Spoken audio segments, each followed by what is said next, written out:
आज के इस मौके पर मैं सबसे पहले अपनी तरफ से और जम्मू कश्मीर पुलिस की तरफ से शहीद अमन ठाकुर को अपनी तरफ से श्रद्धांजलि पेश करता हूं।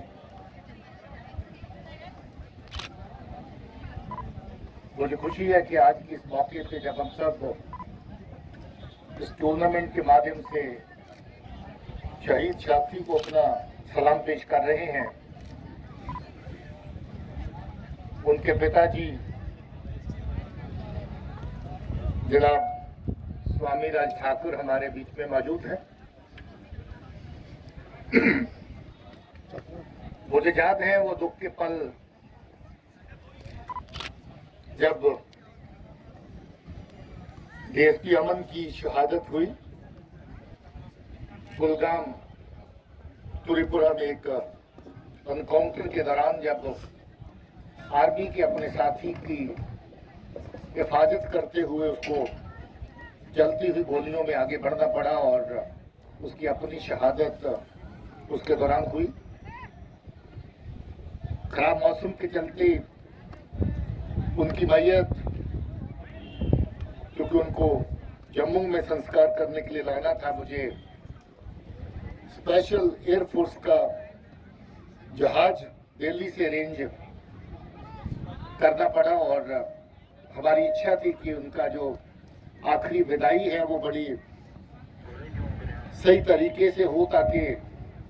जो मुल्क के लिए, अपने लोगों के लिए शहादत पाते हैं, उनको लोगों के मन में उनके लिए श्रद्धा, उनके लिए प्यार, उनके लिए मोहब्बत, खलूस किस तरह का होता है वो जग जाहिर हो। और मुझे वाकया में याद है कि जब उनकी मैयत को लेके हम जम्मू पहुंचे थे तो वहां पर जम्मू शहर और उसके आसपास का कोई भी जो खास और आम शख्स जिसको पता चला इस खबर का, वो वहां पर इतनी बड़ी तादाद में पहुंचे थे कि जम्मू की पुलिस लाइन में खड़े होने के लिए जगह नहीं थी। तो साथी हर दिल अजीज था, अपनी टीम से, अपने साथियों से, अपने दोस्तों से सबसे मोहब्बत और खलूस से रहने वाला आदमी था। और मुझे ये भी याद है कि उसका तैनाती का वक्त लगभग वहां का पूरा हो चुका था और मैं कुलगाम के दौरे के दौरान ये कह रहा था कि अमन, अब तुम्हें जम्मू की तरफ रवाना होने का टाइम है, तुम्हें अब नई पोस्टिंग देते हैं। मगर उसका अपनी ही जुबान से कहना था कि मैं थोड़ी देर तक अभी और कुलगाम में रहना चाहता हूं। और अनफॉर्चुनेटली उसी बड़ी हुई जो अवधि, उसके दौरान एनकाउंटर भी इस लेवल का था कि अगर पुलवामा का जो बहुत बड़ा हादसा जिसमें सीआरपी के 40 से ज्यादा जवान शहीद हुए उनको याद करें, तो उसी नौवियत का एक और हादसा पेश आने वाला था अगर इस ऑपरेशन के दौरान शहीद अमन और उनके साथी उस खूंखार आतंकी को मौत के घाट नहीं उतारते, तो एक और बड़ा धमाका हाईवे के ऊपर उसकी तैयारी हो चुकी थी। मुझे फख्र है कि शहीद साथी को शौर्य चक्र से सम्मानित किया गया। उससे पहले भी उनको अलग अलग तरह के मेडल दिए गए थे, मगर उनकी शहादत को सलाम पेश करते हुए गवर्नमेंट ऑफ इंडिया और खासतौर पे ऑनरेबल होम मिनिस्टर खुद इस बात से बहुत, मुझे लगा कि दुखद भी उस घड़ी के साथ हम सब शामिल थे, शरीक थे, और उनकी अपनी इच्छा भी थी कि इस शहादत को सही लेवल पे, ऊंचे लेवल पे पहचान मिले। और भी सीनियर अफसर्स के दिल्ली से फोन आए थे उस वक्त जब ऐसा ये हुआ था। चलिए, जम्मू कश्मीर पुलिस के लंबे इतिहास में जब हम अपने शहीदों को याद करते हैं तो फहरिस्त बड़ी लंबी है, मगर हमें फख्र इस बात का है कि हम अपने शहीदों को भूलते नहीं हैं, हम उनको याद रखते हैं और ये हमारी जिम्मेवारी है, हमारा फर्ज है, ये कोई आसान नहीं है। आज सेवक अच्छा, उसके अलावा इतनी सारी एक्टिविटीज पूरे जम्मू कश्मीर में होती हैं जिनका गिनती बहुत बड़ी है। कठुआ में टूर्नामेंट होता है तो वो भी एक